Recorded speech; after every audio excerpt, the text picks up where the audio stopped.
Declaration on Christian Education. Gravissimum Educationis. Proclaimed by His Holiness Pope Paul VI. On October 28, 1965. Introduction.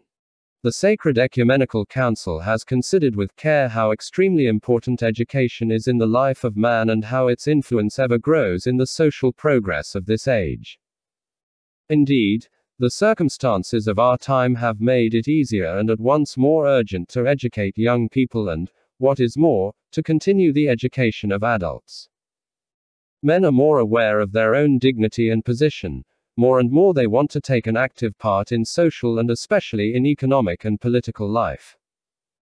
Enjoying more leisure, as they sometimes do, men find that the remarkable development of technology and scientific investigation and the new means of communication offer them an opportunity of attaining more easily the cultural and spiritual inheritance and of fulfilling one another in the closer ties between groups and even between peoples.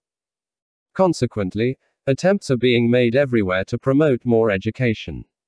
The rights of men to an education, particularly the primary rights of children and parents, are being proclaimed and recognized in public documents.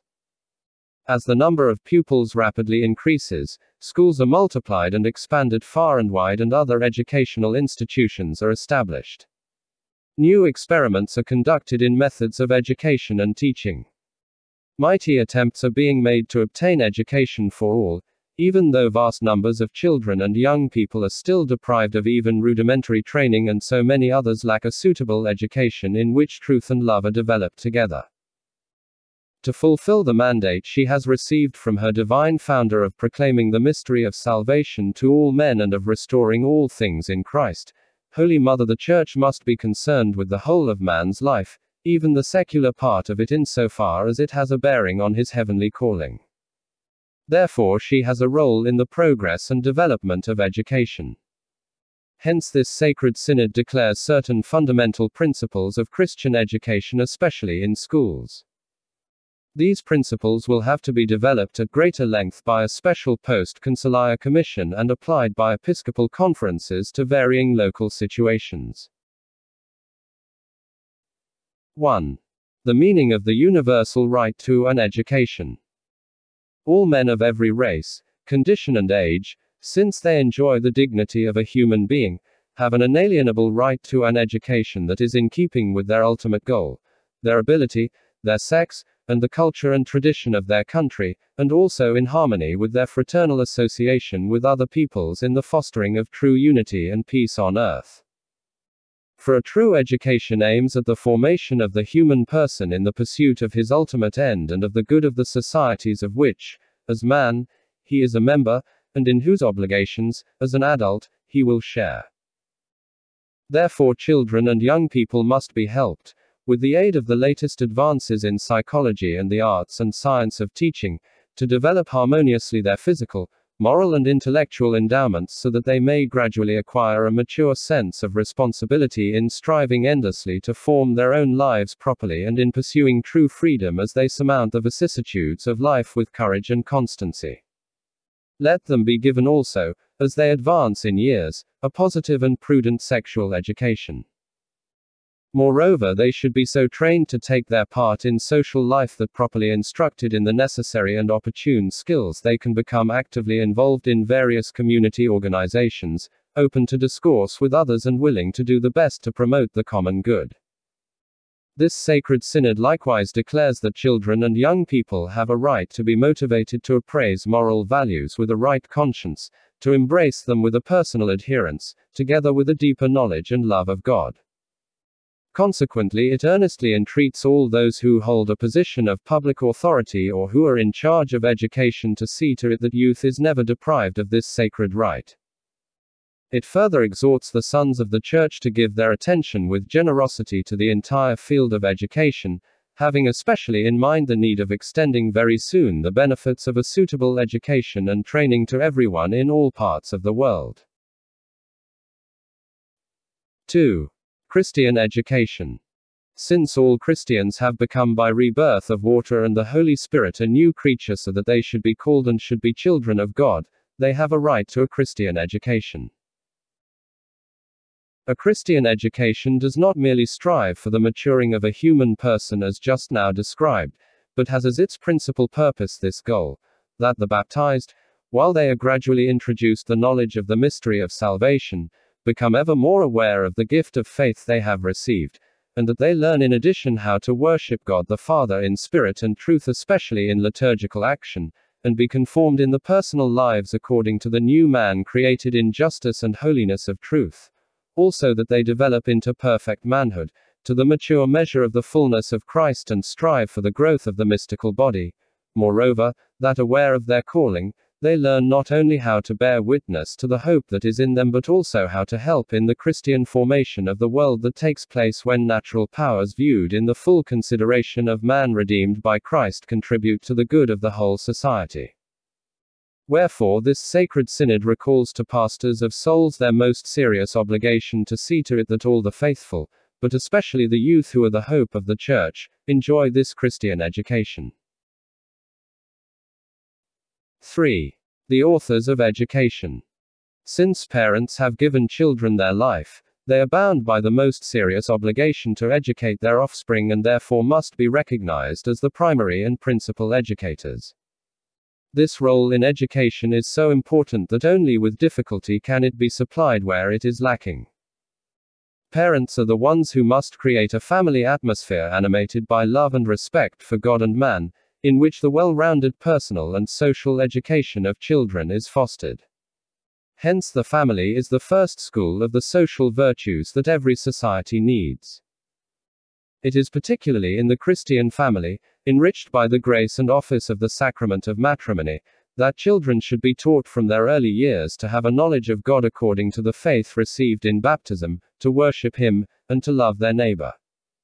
Here, too, they find their first experience of a wholesome human society and of the Church.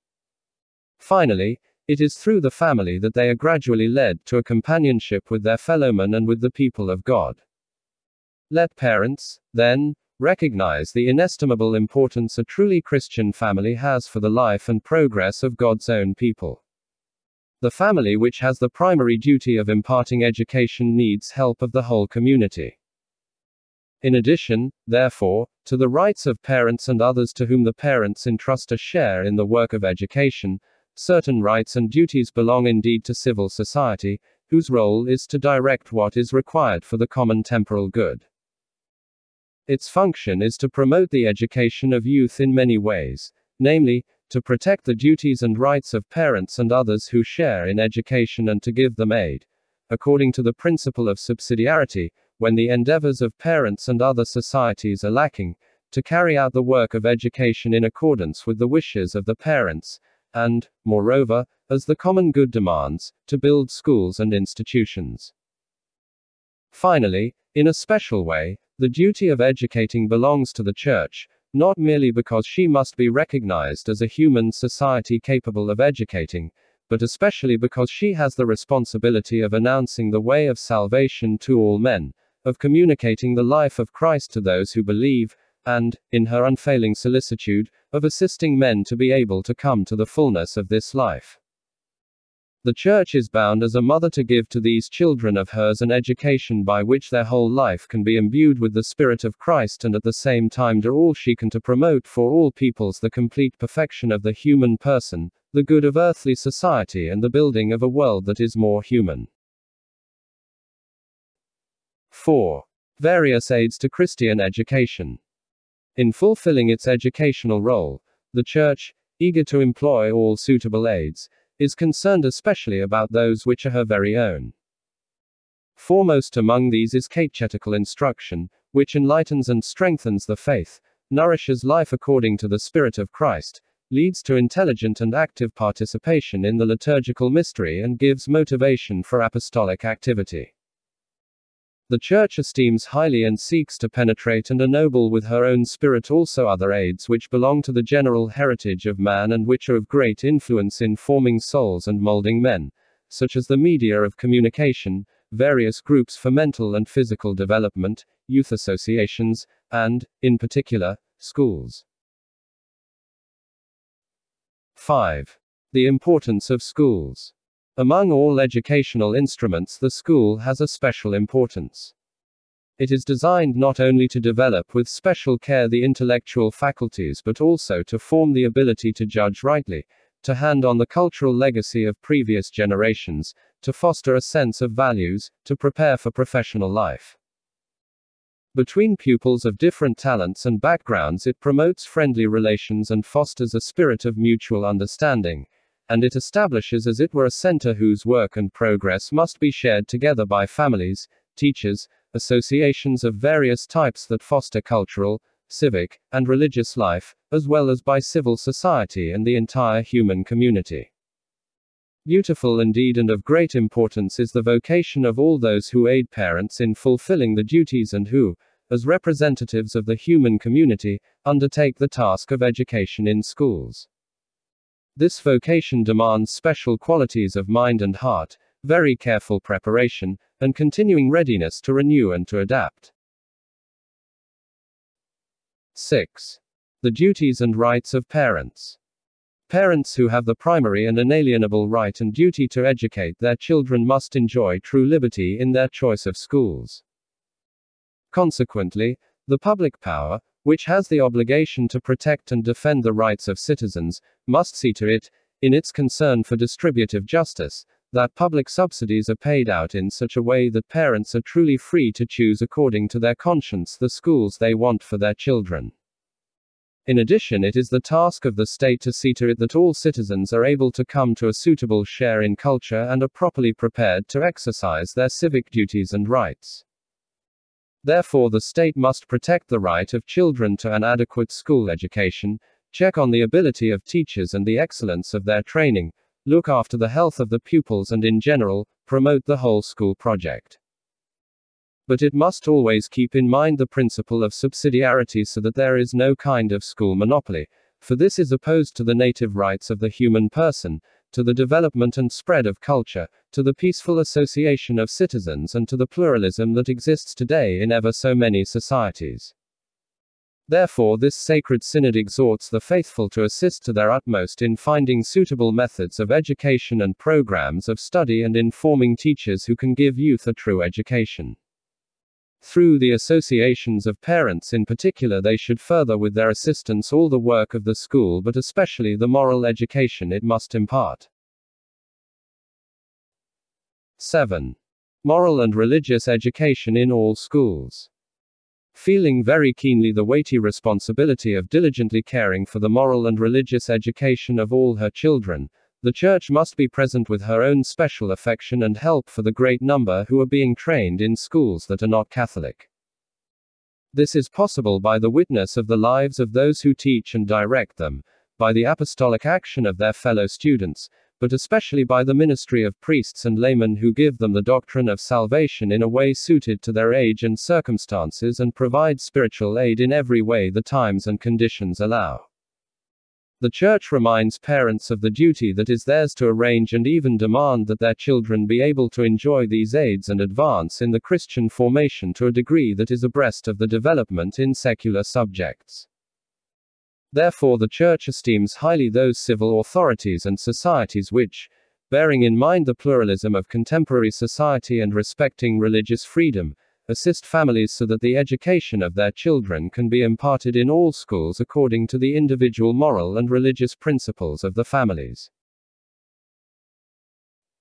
8. Catholic schools.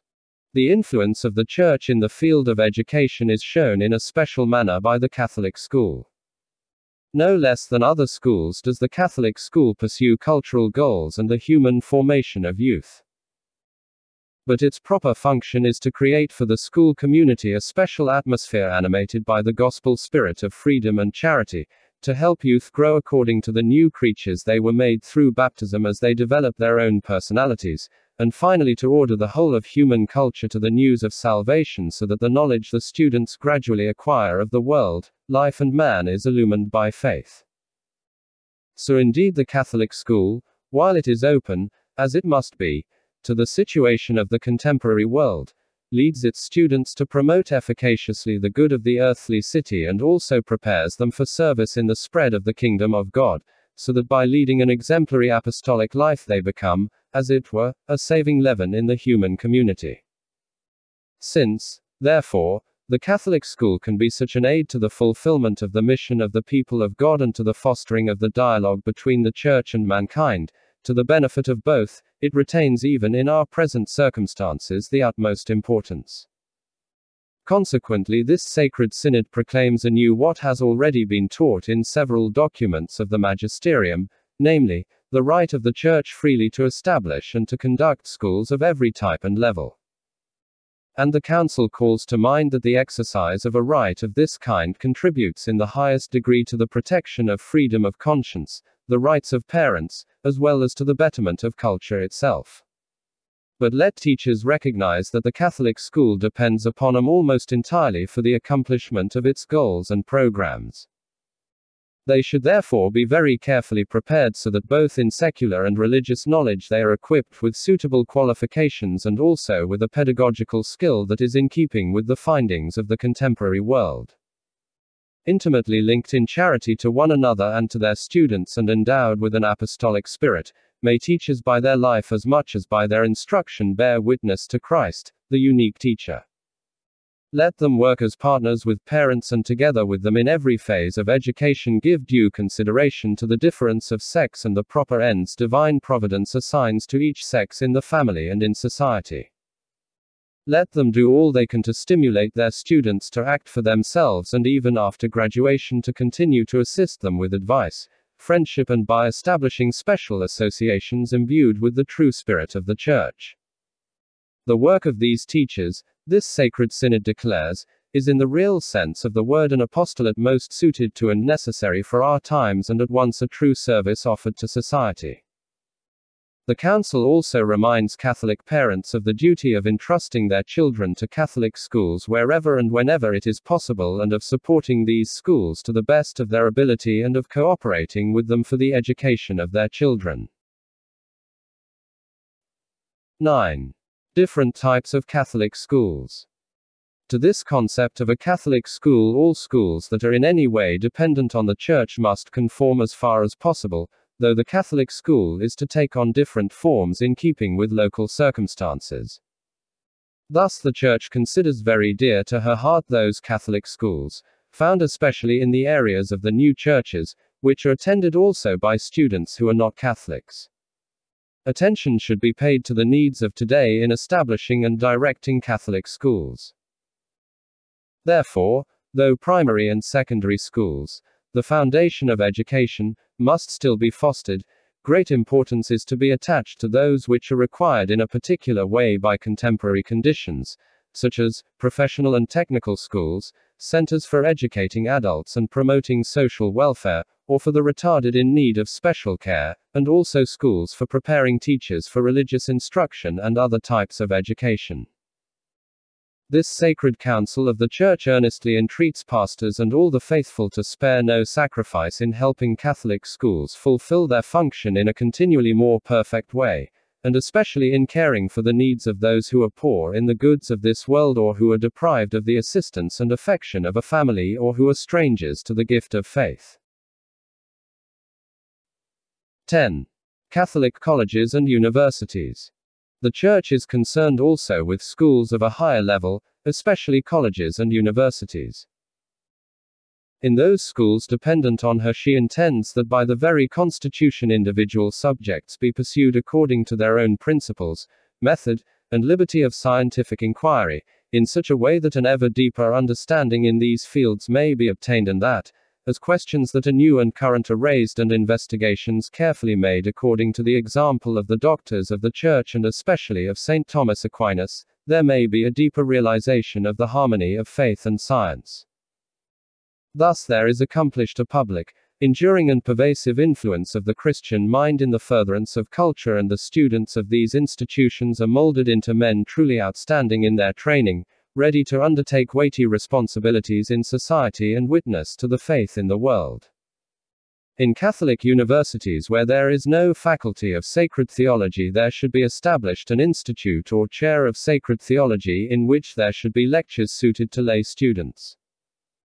Since science advances by means of the investigations peculiar to higher scientific studies, special attention should be given in Catholic universities and colleges to institutes that serve primarily the development of scientific research.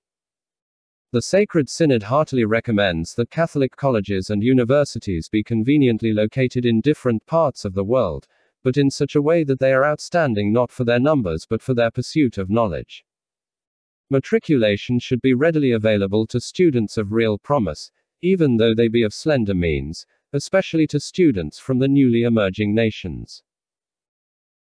Since the destiny of society and of the Church itself is intimately linked with the progress of young people pursuing higher studies, the pastors of the Church are to expend their energies not only on the spiritual life of students who attend Catholic universities, but, solicitous for the spiritual formation of all their children, they must see to it, after consultations between bishops, that even at universities that are not Catholic there should be associations and university centers under Catholic auspices in which priests, religious and laity, carefully selected and prepared, should give abiding spiritual and intellectual assistance to the youth of the university.